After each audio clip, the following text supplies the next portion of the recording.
Hello everyone. आज का topic है ऑर्गेनो सल्फर कंपाउंड्स। कल हमने ऑर्गेनो मैग्नीशियम कंपाउंड्स पढ़े थे और आज है ऑर्गेनो सल्फर कंपाउंड्स। इसके भी हमें नाम से पता चल रहा है कि ऐसे कंपाउंड्स जिसमें एक ऑर्गेनिक एटम का जो बॉन्ड है वो सल्फर एटम के साथ बना हुआ होगा। जैसे कि कल हमने ग्रिग्नार्ड रिएजेंट्स पढ़े थे, उसमें कार्बन का बॉन्ड मैग्नीशियम के साथ था और ये जो कार्बन और मेटल का बॉन्ड होता है ये एक डायरेक्ट बॉन्ड होना चाहिए, ये एक कंडीशन होती है। ठीक है, तो organosulphur compounds are those compounds in which there is a bond between carbon and sulphur directly. अगर हम आसान लैंग्वेज में समझना चाहें तो ऐसे कंपाउंड्स, मतलब हम इसे दूसरी तरीके से भी समझा सकते हैं कि ऐसे कंपाउंड्स जिनमें ऑक्सीजन की जगह सल्फर आ जाए वो कहलाएंगे ऑर्गेनो सल्फर कंपाउंड्स। एग्जाम्पल से हम इसे इजीली समझ सकते हैं कि जैसे ROH है, ये किसका फॉर्मूला हुआ? एल्कोहल का। लेकिन अगर इस ऑक्सीजन की जगह मैंने सल्फर लगाया तो ये हो गया RSH। अब सल्फर, ऑर्गेनो सल्फर कंपाउंड्स का जो नेमिंग होती है उसमें हम थायो शब्द जोड़ते हैं। कल भी बताया था कि जो थायो शब्द है वो हमेशा सल्फर की प्रेजेंस को बताता है। ऐसे ही दूसरा एग्जाम्पल देखें तो ROR यानी कि ईथर। अब इसमें इस O की जगह अगर मैं S लगा दूं तो ये बन गया थायो ईथर। थायो का ही मतलब है कि इसमें सल्फर प्रेजेंट होगा। अब ये जो कंपाउंड्स हैं ये काफ़ी यूज़फुल होते हैं, सॉल्वेंट्स के काम आते हैं।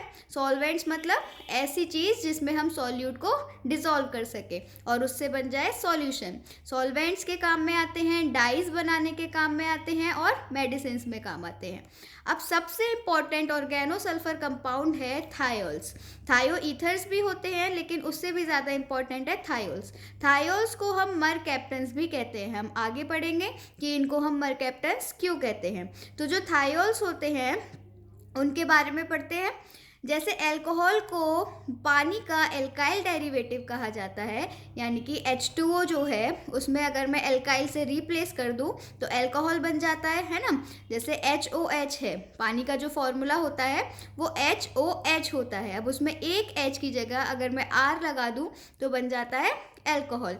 इसी तरीके से जो थायोल्स हैं वो हाइड्रोजन सल्फाइड के डेरिवेटिव्स कहे जा सकते हैं। हाइड्रोजन सल्फाइड मतलब H2S।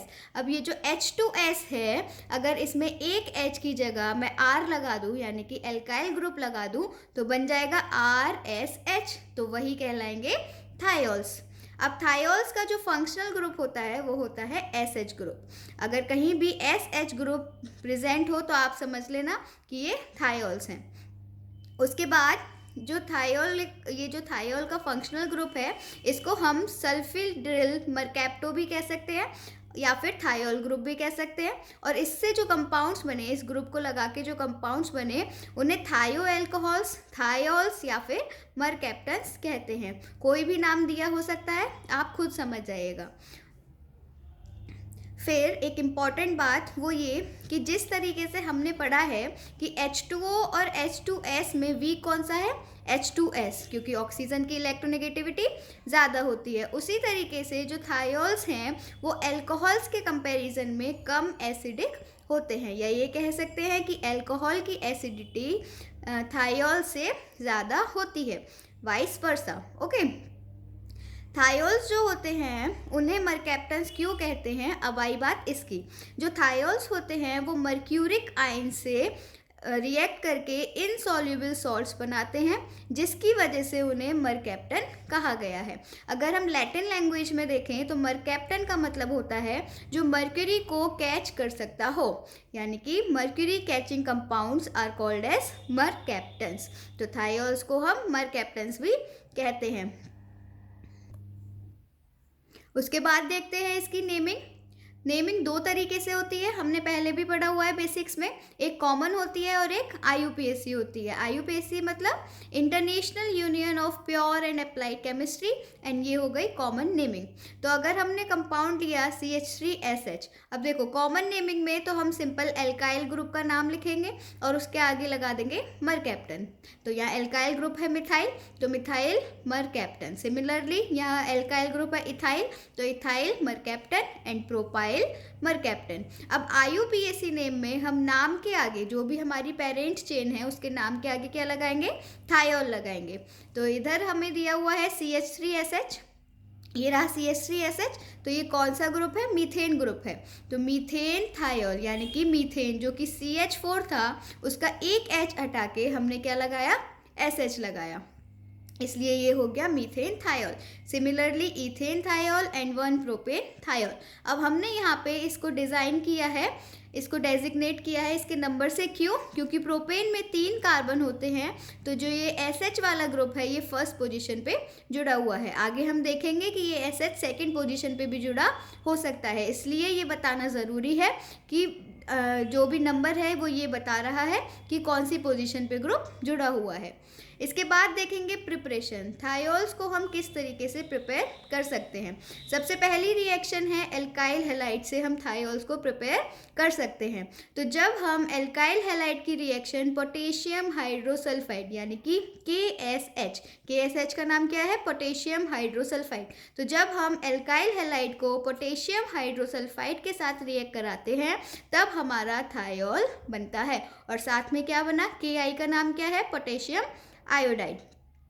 सिमिलरली जब हम रिएक्शन कराते हैं ग्रिग्नार्ड रिएजेंट की सल्फर से, हमने ग्रिग्नार्ड रिएजेंट वाले टॉपिक में भी ये पढ़ा था, ये वाली रिएक्शन सेम वहाँ पे भी पढ़ी थी कि जब हमने ग्रिग्नार्ड रिएजेंट लिया, मान लो हमने लिया इथाइल मैग्नीशियम ब्रोमाइड और इसकी रिएक्शन कराई सल्फर से, तो बना एक ट्रांजिशन कंपाउंड सल्फर और मैग्नीशियम का, और उसकी हमने हाइड्रोलाइसिस कराई तो बना थायोल। और ये 1 डिग्री का मतलब है कि ये एक प्राइमरी थायोल है। अच्छा, आप लोगों को अगर ना पता हो तो अगर रिएक्शन पे कभी एरो पे H आयन लिखा होता है तो उसका मतलब है एसिडिक कंडीशंस हैं, और अगर OH आयन लिखा हो तो उसका मतलब है बेसिक कंडीशंस हैं। इसी तरीके से तीसरी रिएक्शन, तीसरा मेथड जिससे हम थायोल को प्रिपेयर कर सकते हैं वो है एल्कीन की रिएक्शन हाइड्रोजन सल्फाइड के साथ यानी कि H2S के साथ। तो जब हमने कोई एल्कीन ली, ये है प्रोपीन, तो प्रोपीन की रिएक्शन हमने H2S से कराई एसिडिक कंडीशन में हीट करके, तो बना 2 प्रोपेन थायोल। अब ये कैसा थायोल है, 2 डिग्री थायोल है, यानी कि जो ये थायोल वाला ग्रुप है वो कौन सी पोजीशन पे है, 2, 1 2 3, इधर से भी कर सकते हो और इधर से भी कर सकते हो। अब इस रिएक्शन की खासियत क्या है कि ये जो रिएक्शन है वो मार्कोनिकॉफ रूल के अकॉर्डिंग हुई है।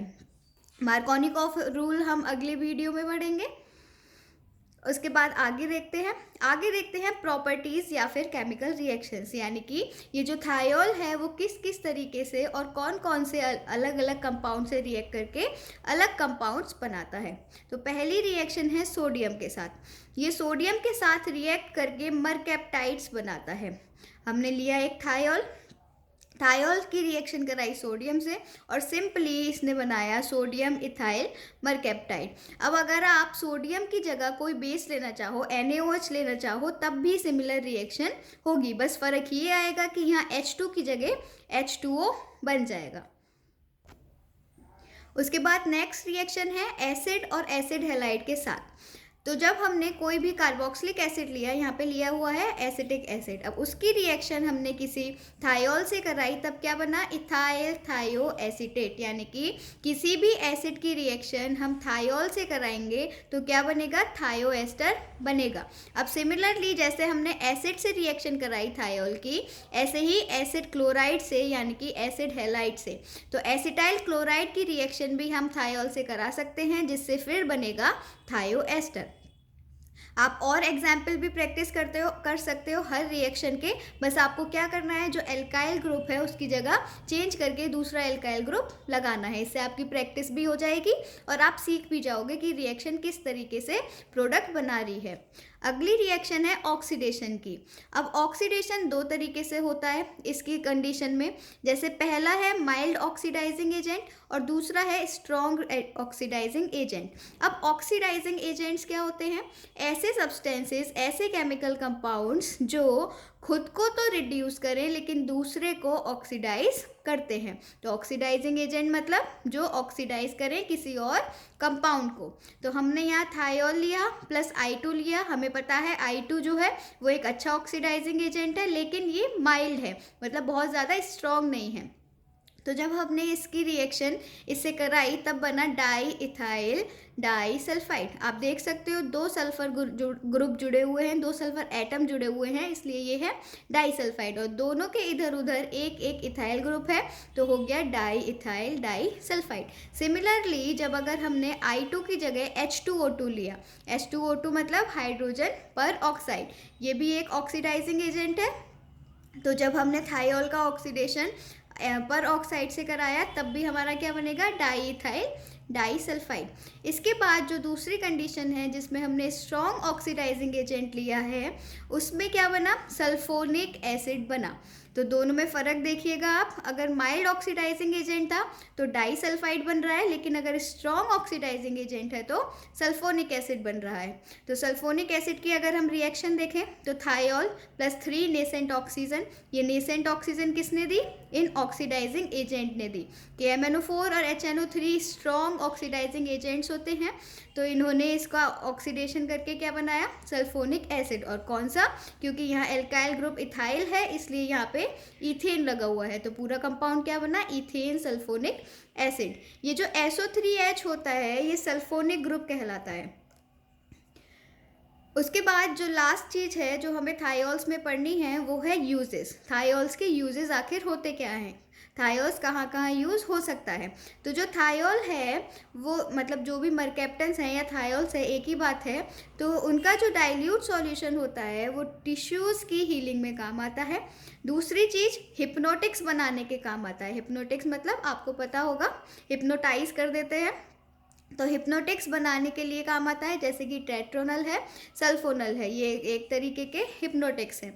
उसके बाद इसका जो मेन काम है, जो एक इम्पॉर्टेंट यूज़ है इस थायोल का, तो थायोल काम में आते हैं लीकेज को डिटेक्ट करने में। मतलब जो हमारी गैस पाइपलाइन होती है उसमें अगर कहीं लीकेज होता है तो उसे हम आसानी से पता लगा सकते हैं। कैसे, क्योंकि ये जो थायोल्स होते हैं इनकी जो ओडोर होती है, मतलब स्मेल होती है, वो बहुत ही ज़्यादा तीखी और गंदी होती है, तो हमें पता चल जाता है उस स्मेल से कि कहाँ पे लीकेज हो रहा है। That's all, thank you.